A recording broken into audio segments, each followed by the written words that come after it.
家好，我是小杨。今天咱们讲一下咱们中国冬奥会方面的事情。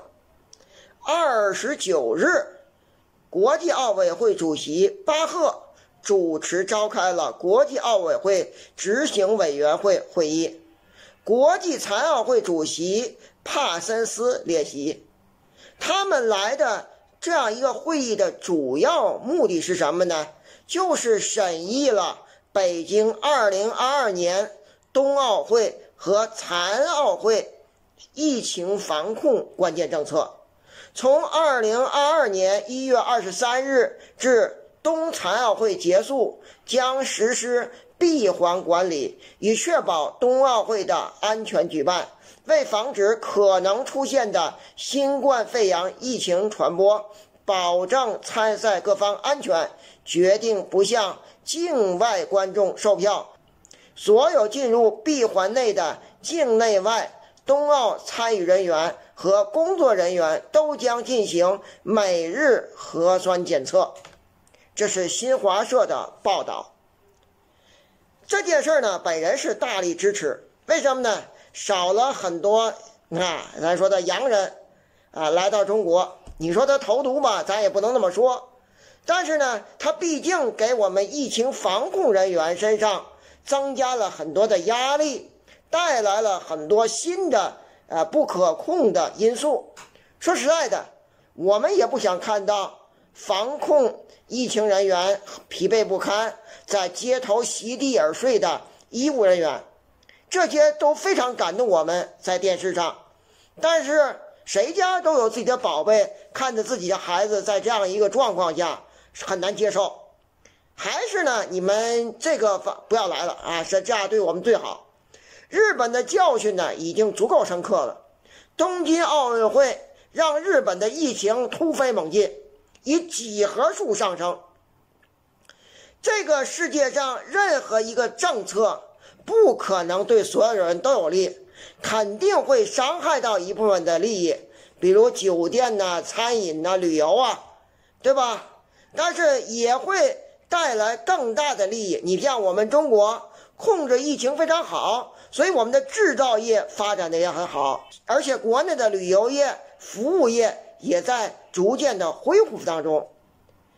你像今年5月份印度第二波疫情爆发的时候，我们有些人就提出了把入境隔离提高到21天，结果呢，不少反贼纷纷跳出来作对，甚至有人说北京冬奥会要打开国门，与病毒共存。现在呢，这些人的脸上都火辣辣的。广州、南京、福建的疫情反复都给国人的教训。而且呢，广州从9月26号到10月20号期间，对所有从国外入境人员隔离政策调整实施为集中隔离21天。实际上，即使没有这个不向境外观众售票这样一个政策，那么目前来说，任何境外人员，包括我们中国人在内，比如我，要想入境中国都非常困难，对吧？目前中国对外界的民间交流往来基本上是趋于停滞的没有这方面的任何形式的交流。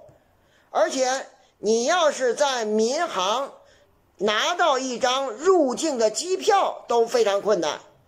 现在除了像工作签、留学、探亲、旅游签都拿不到了。